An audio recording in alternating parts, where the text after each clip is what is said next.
지난주 7월 3일 날 저는 이제 한국인 자폐인 사랑협회에서 주최하시는 발달장애 현장 지원을 위한 실무자 교육을 다녀왔어요.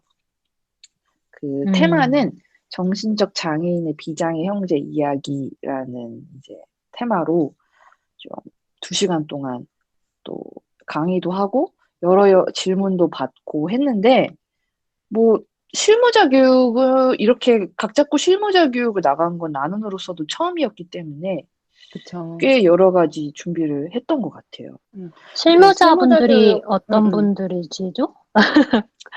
저는 아, 예. 어, 실무자분들이 어떤 분들이시죠? 어, 사회복지사분들이 많았고요. 그러니까 각 네. 지역에 있는 그 사단법인을 기반으로 한 복지관이거나 아니면 그 여튼 그런 등등의 이제 공공복지관이나 이런 등등에서 나오신 사회복지관에 근무하고 계시는 이제 실무자분들이 오셔서 주로 있으셨는데 예상 못한 분들도 계셨습니다. 예상 못한 어떤 분들. 분들이신가요? 바로 부모님들이죠. 부모님들이 계셨다. 그리고 이제 제가 발표를 하러 간 날, 이제 아침 10시에 시작했거든요. 한 9시 50 몇 분쯤에 그제서야 저한테 말씀해 주셨습니다. 부모님이 오셨다고, 잘 음, 부탁한다고, 저한테 의미심장한 말씀을. 실무자분들 교육인데, 그러니까 비장애 형제들의 부모님이 오셨다는 말이죠? 그렇죠. 그렇죠. 교육열이 그 다들 대단하신가 보네. 코로나를 뚫고 이제 부모님들이 그것도 사전 신청까지 하셔서, 네, 그저 오, 아이고, 그냥 맛이 나오듯이 오신 게 아니라 다 네, 신청받는 예약제였거든요. 저희 네. 체온도 체크하고 1미터 이상 떨어지 않고 꽤 엄중한 환경 속에서 외부 강의를 진행했는데요. 그 와중에서도 열정을 보여주시는 부모님들이 계셨습니다. 그래서 음, 저희가 좀 좋은 강의를 하고자 미리 질문들을 받아서 답변을 좀 준비해서 갔는데요. 들어왔던 질문 중에 일부를 오늘 유튜브에서 조금 나눠보고 싶어서 가져왔어요. 가져왔고, 저희는 이 답변에 대해서 이미 그 7월 3일 날 다 답변을 드렸는데, 그 반응을 보면 실무자분들도 좀 예상 못했던 답변이고, 부모님들도 예상 못했던 답변이었던 분위기였어요. 근데 이제 음, 주최자분들인 이제 한국자폐인 사랑협회 분들은 특히 부장님이 굉장히 그 마음에 들어 하셨다. 이 답변을. 근데 뭘까요? 이게 좀 궁금한데 이 질문은 바로 이 세 가지 질문입니다. 발달장애인 가정에서 첫 번째부터 갈게요. 부모님들이 비장애 형제에게 장애 형제를 잘 돌봐야 한다고 말씀하시는 부모님이 계시는가 하면 두 번째, 비장애 형제가 스트레스 받을 것을 염려해서 본인이 혼자 떠안고가는 부모님이 계시는데 어떤 모습이 비장애 형제 및 그 가정에 도움이 되는 방안인지 궁금합니다. 라고 말씀해 주셨는데 우선 이 두 음. 가지를 한꺼번에 답변을 드렸어요. 어, 뭐라고 말씀해 주셨나요? 그 말은 네. 그 말을 하면 좀 재미가 없을 것 같아요. 한번 지금 답변을 해보죠. 지금 답변을 해보는 게 어떨까요? 마치 처음 듣는 질문처럼. 이게 뭐 비장애 형제마다 대답을 다 다르게 하겠지만, 개인적인 경우 1번. 1번은 가장 도움이 안 된다. 약한가요? 1번은, 뭐라고 얘기해야 될까요? 장애 형제를 잘 돌봐야 한다. 이게 그냥 이 문장 그대로 이렇게 순하게 얘기하는 말이 아닐 거란 말이에요. 부모님들이 그렇죠. 비장애 형제에게 얘기를 할 때, 음. 그, 그 경우에 이런 얘기는 비장애 형제들에게 최악이죠. 저 이게 제일, 뜻은 장애 형제를 잘 돌봐야 한다고는 뜻으로 말씀하시지만 실제로 나오는 말들이 뭐 우리 누구 덕분에 엄마가 너무 마음이 놓여. 뭐 고마워. 우리 누구가 잘 챙겨줘야 되는 거 알지? 뭐 너네 형제는 너네 오빠는 너네 동생은 막 좀 힘드니까 네가 뭐 어떻게 잘 해줘야 돼. 뭐 이런 식으로 말이 나온단 말이에요. 둘이 너는 잘 헤쳐나가야 음, 돼. 너는 장애 형제를 어떻게 돌봐야 하고 어떻게 하는 것이 잘 돌보는 것이다라는 걸 알려주는 게 아니라 잘 돌봐야 한다는 기조 아래에 이제 비장의 형제에게 많은 압박을 주는 되게 다양한 말들이 나오기 마련이라서. 그쵸. 음, 제가 이거 답변한 것도 비슷한 맥락이었어요. 어떻게 답변했냐면, 계시는가 하면 하면서 일단 안 읽고 그 다음 문장을 계시는가 하면 아니라 100%죠. 이거 안 말해보신 분. 이렇게 해서 이제 마이크를 들이밀었죠. 거기에 계신 그거를 코로나를 뚫고 와주신 부모님한테 말씀해보셨죠? 라고 마이크를 들이밀었더니 해보셨다고 답변을 해주셔서 음, 아, 이거를 안 말할 수 있는 부모님이 과연 계신가? 이거 참아준다고 해서 말이 안 나오는 문제인가, 이게? 라는 생각이 들었어요. 왜냐면 이러한 시그널은 그냥 말씀 안 하셔도 사실 느껴지는 부분인데, 이거를 직접적으로 잘 참. 돌봐야 된다라고 본인이 말씀 안 하셨다고 해서 이게 난 말씀 안 했다라고 카운트가 되는 것인가? 이런 거에 음. 대한 생각이 우선 들었고요. 이제 두 이 번째로 문장이 뭐가 넘어가면, 문제냐 하면, 음, 일단은, 그러니까 비장의 형제에게 돌봄을 당연하다는 걸 전제로 하고 얘기를 하고 있다는 거잖아요. 그러니까 형제 그쵸. 사이면 장애 형제랑 사이좋게 지내라 라고 말하는 건 오케이. 근데 장애 형제를 잘 돌봐야 된다고 얘기하는 거는 부모가 돌봐야 될 몫을 네가 도와줘. 이건 내가 힘들기 때문에 너도 해야 돼. 라고 어떤 부담을 전가하는 얘기인 것 같다는 생각도 들어요. 맞아요. 그리고 말로 안 해도 모르겠어요. 주변에서 지금 엄마가 힘들어 보이고 음, 아빠가 힘들지 않을지는 모르겠지만 엄마 힘들어 보이고 당장 내 눈앞에 뭐 잘 의사소통도 안 되고 뭔가 생활이 어려운 내 형제가 있는데 내가 지금 이 상황에서 뭔가 뭘 해야 된다, 뭐 역할을 해야 된다, 내가 뭘 잘 돌봐야 된다, 뭐 이런 생각을 스스로 안 하겠냐고요. 하죠, 근데 다. 근데 그거를 네가 잘 돌봐야 돼라고 더 압박을 줄 필요가 있냐는 거죠. 그렇죠. 저도 그 두 번째 질문이 그거였어요. 그래서 부모님한테 마이크를 들이밀었던 부모님한테 한 문장을 더 물었죠. 공부하라 그러면 애들이 공부하나요? 라고 이제 물어봤어요. 저는 그 말이랑 똑같다고 생각하거든요. 불안감에서 나오는 말이거든요, 이거는 사실. 맞아요. 훈육이 아니라. 본인이 힘들고 불안하시기 때문에 그저 그냥 너무 힘들어서 나오는 말씀이라고 저는 생각을 해요. 그저 그냥. 맞아요. 맞아요. 음. 그러니까 이 친구가 이 친구를 잘 가르쳐야 되겠다. 내 자녀를 잘 가르쳐야 되겠다라는 가르침의 목적이 아니라 내가 너무 힘들어서 불안하니까 그치 너가 잘 돌볼 거지 그치 내가 없어져도 잘 돌볼 거지 그치 그렇다고 말해줘 이런 식인 거거든 이게 지금. 맞아요. 근데 그 공부를 해라도 약간 저는 그런 흐름에서 나오는 말이라 보거든요.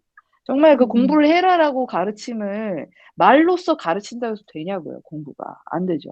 어, 그러니까 그런 거랑 똑같다고 저는 생각을 했기 때문에 그런 질문을 하니까 부모님이 바로 알아들어 주셨어요. 아, 그래, 불안 때문에 나오는 말이 맞는 것 음. 같다는 느낌에 이제 납득을 해주셨는데, 이제 두 번째로 넘어가면, 반대로 그럼 이제 그런 부모님이 계시는가 하면, 근데 우리 이제 하면에 대해서 의심을 지금 품었죠. 파셜리 계시는가? 아닌 것 같다라는 생각을 했는데, 비장의 형제가 스트레스 받을 것을 염려해서 본인이 혼자 떠안고 가는 부모님이 계시는가에 대한 이제 질문이 또 들어가는 거예요. 저는 두 번째에서도. 100% 떠안고 가는 부모님이 진짜 계시는가? 100%가 있으면 한번 만나 뵙고 싶어요. 저도 진짜 너무 만나 뵙고 싶더라고요. 그래서 제가 던진 질문이 있죠. 뭐냐면은, 이 100% 혼자 떠안고 가실 때 절대로 화풀이도 하면 안 되고 힘든데, 다른 걸로 나오잖아요. 이제 뭐, 예를 들어서 맞아. 혼자서 떠안는다. 그러면 밥을 애들 비장형제가 제대로 안 챙겨 먹었다. 그러면, 아, 너 혼자 챙겨 먹으라는데 왜 안 챙겨 먹었어? 라는 그렇게 말하는 거에서 드러나 있는 거잖아요. 스트레스 받았다. 음. 부모님이 지금 뭔가 스트레스 받았다. 음. 음. 분위기 싸하다, 지금. 음, 집안 분위기 음, 싸하다. 음, 이거 음. 모르겠어요, 아이들이? 그 질문을 그러니까. 한 거죠, 저는. 그거를 애들이 느낀다면, 애들이 뭔가 어머니가 되게 지금 스트레스 많이 받고 계신다라는 걸 느낀다면, 그거 스트레스 안 주는 겁니까? 그러면? 그거 혼자 떠안고 있는 건가요? 정말 100%? 그게 불가능하다는 거죠. 이제 가정이기 때문에 가정 구성원의 어려움을 모를 수가 없어요. 아무리 어려도. 맞아. 압니다, 다. 나쁘다 좋다를 떠나서 숨기실 수가 없는 거예요, 이거는. 혼자 떠안으실 수도 없고, 애들이 다 불안감이나 이런 것들을 느낄 수밖에 없는 거죠. 그러니까 맞아요. 굳이 그렇게 부모님들도 내가 스트레스를 주지 말아야지라고 생각하시는 것도 되게 무리한 강박이세요, 그것도. 불가능합니다. 자꾸 본인을 그렇게 매도하시는 거예요. 아, 나 애한테 스트레스 주면 안 되는데. 저는 그러니까 음, 아이들이 신경 쓰지 않아야 하는 거를 신경 쓰는, 그러니까 뭐라고 하죠? 아이들이 신경 쓰지 않아야 하는 것들에 대해서는 부모님이 책임져야 되는 부분들이 있다고 생각해요. 혼자 떠안고 가야 될 부분. 예를 들면 예컨대 집안의 경제 상황 같은 거. 지금 우리 집에 뭐 빚이 어떻다, 뭐 수입이 어떻다, 이런 이야기는 아이가 알아봤자 아이에게 하등 도움이 안 되고 아이가 뭔가 도움을 줄 수 있는 것도 없고, 다만 그 스트레스나 화풀이를 아이한테 해서 이제 아이를 위축시킨다거나 뭐 이런 수는 있는데, 근데 그쵸. 장애 형제와 함께 살아가는 거는 비장애 형제에게도 일어나는 일이란 말이에요.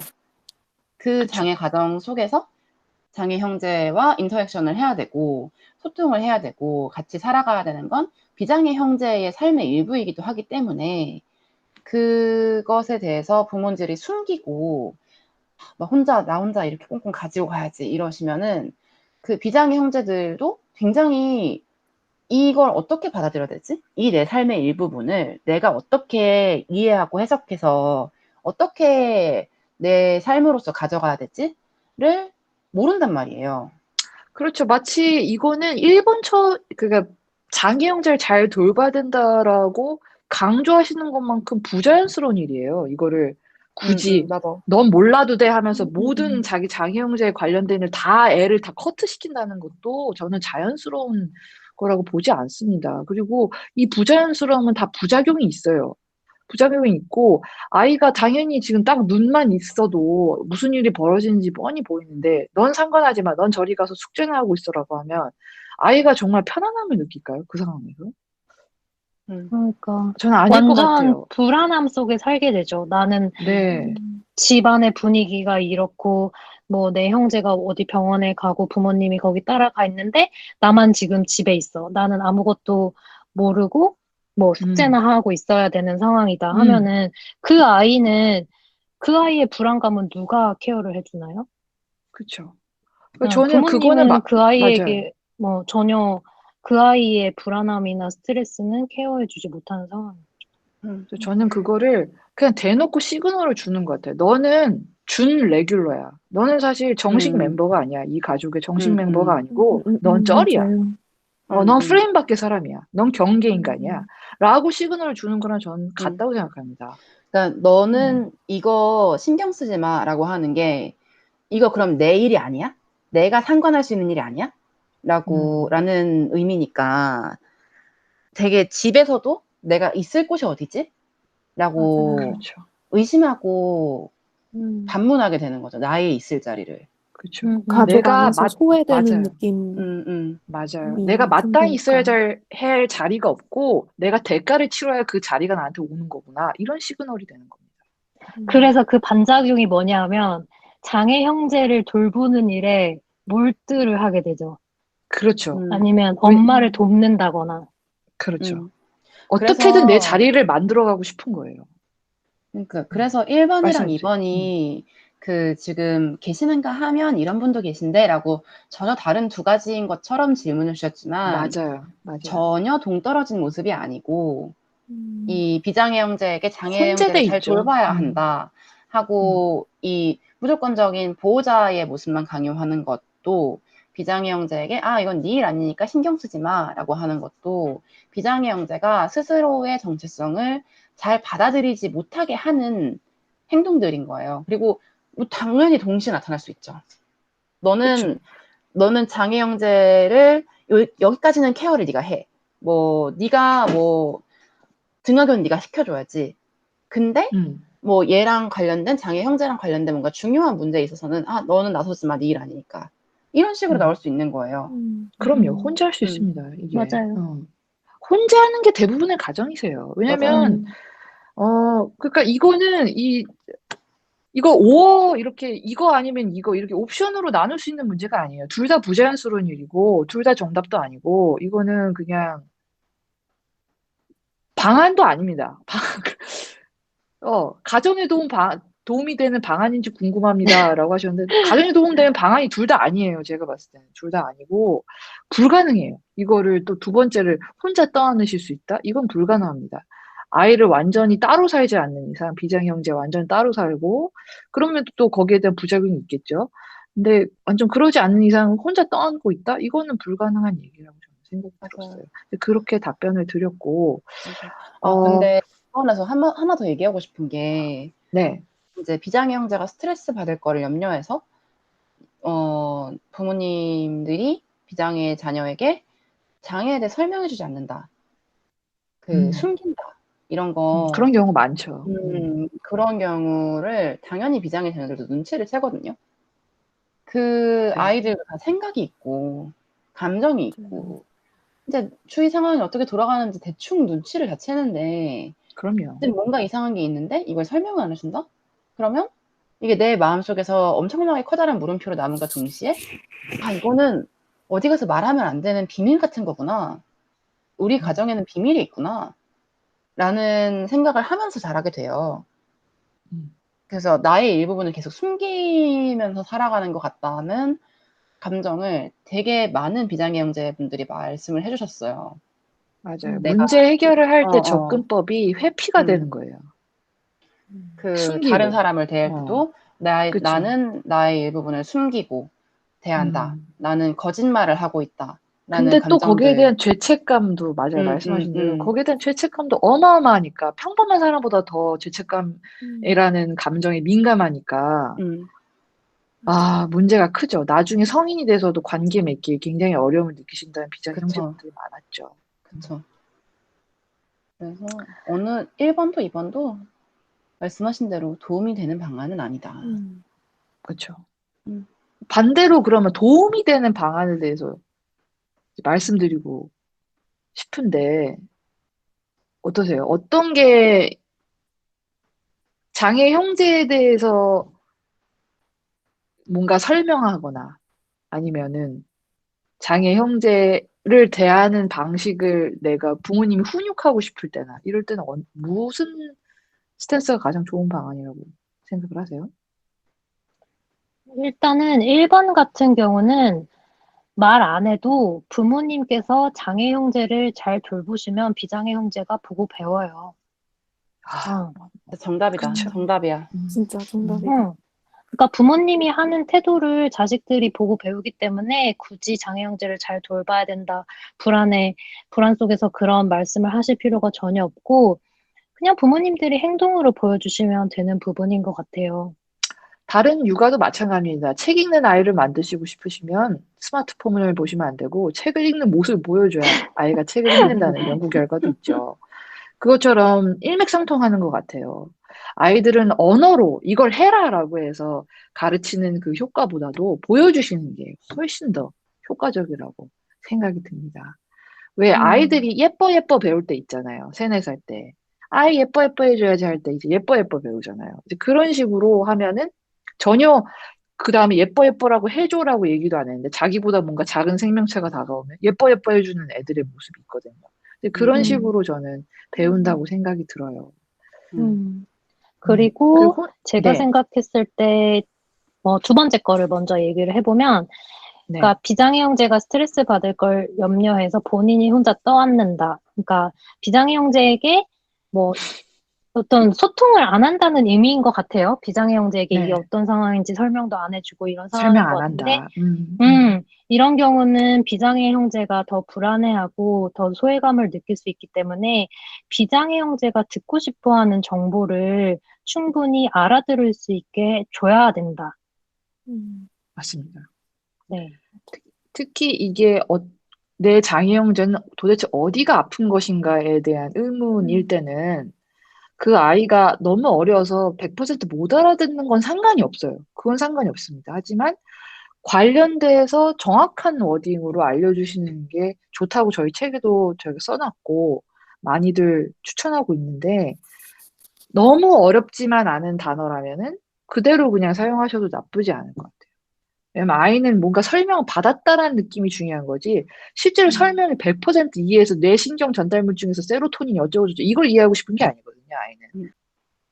그리고 저는 한번 그런 식으로도 생각해 보면 좋을 것 같은데, 비장의 형제, 그러니까 비장의 자녀가 장의 자녀에 비해서 뭐 크게 문제를 일으키지 않을 뭐 경우도 않을 거라고 생각을 많이 하고, 그래서 의지를 많이 하는데, 그러니까 얘가 얘 형제한테 장애가 없었다면 어땠을까라는 생각을 부모도 좀 해봤으면 좋겠어요. 그냥 그 나이대의 애기, 그냥 그 나이대의 아이, 청소년이었다면 어땠을까라는 생각을 한 번씩 해보면은, 얘도 애긴데, 얘도 자기의 욕구와 감정과 생각이 있는 아이인데, 내가 미숙하고. 그것을 모두 무시하고 그냥 이 친구에게 내가 원하는 역할을 부여하고 있는 건 아닌가. 그러니까 너무 엄중한 잣대를 들이밀고 있는 게 아닌가, 부모님이. 그러니까 비정상이다, 장애다, 여기에 대비돼서 나의 건강한, 상대적 건강한 이 아이는 모든 것이 정상이다라는 걸 정말 제대로 이해하고 계신 건지, 거기에 대한 기준이 정상이 아니라 다 잘한다, 모든 것이 올 A급인 그런 친구를 지금 뭔가 상정을 하고 평가를 내리시는 게 아닌지 한번 생각해 보실 필요가 있는 것 같아요. 또 저는 그것도 되게 중요한 것 같은데, 그 장애에 대한 부모님들의 인식이 되게 중요한 것 같아요. 그러니까 맞아요. 뭔가 조금이라도 장애에 대해서 얘기를 할 때 조금이라도 부정적인 기색을 내비치면 아이들이 다 알거든요. 그러니까 장애에 대해서 이야기할 때 최대한 뉴트럴한 톤으로, 아까 말씀하셨지만 정보 전달하실 때도 그 정보는 전달하되, 그래서 너네 뭐 오빠가 아파라는 말보다는 이런 장애가 있어, 그쵸. 같이 그 부정적인 뉘앙스를 배제하고 말을 하셔야 되는데, 그러려면은 부모님부터가 장애라는 것에 이 뭔가 부족하고 안 되고, 물론 어렵고 힘든 상황도 많지만, 그 장애로 인해서 그런 상황이 오는 건 많지만, 장애 자체에 대해서 부정적인 뉘앙스를 가지고 대하면 비장애 형제도 그거를 알게 되고 어느 정도 그거를 내면화하게 돼요. 맞아요. 그래서 제가 추천드린 게 그 답변에서 이제 공대생 언어로 말씀하시라고. A는 B고 공대생 B는 언어. C다. 이제 프로그래밍 언어처럼 그쵸. A 커맨드를 넣으면 B가 나오고, B 로직을 넣으면 C가 나오고, 그렇게 설명해 주시는 게 가장 편하다. 그리고 아이들은 거기에 대해서 이제 혼란이 없어지는 게 목적이기 때문에 혼란을 더 가중시키면 안 되잖아요. 근데 괜히 드라마틱한 언어를 사용해서 마음이 아프다던가, 천사가 조금의 그래. 시련을 줬다던가, 이런 식으로 말하면 혼란만 하늘에서 가중되는 천사가 거예요. 내려와서 그거는 조금 추천드리고 싶지 않은 방안인 것 같아요.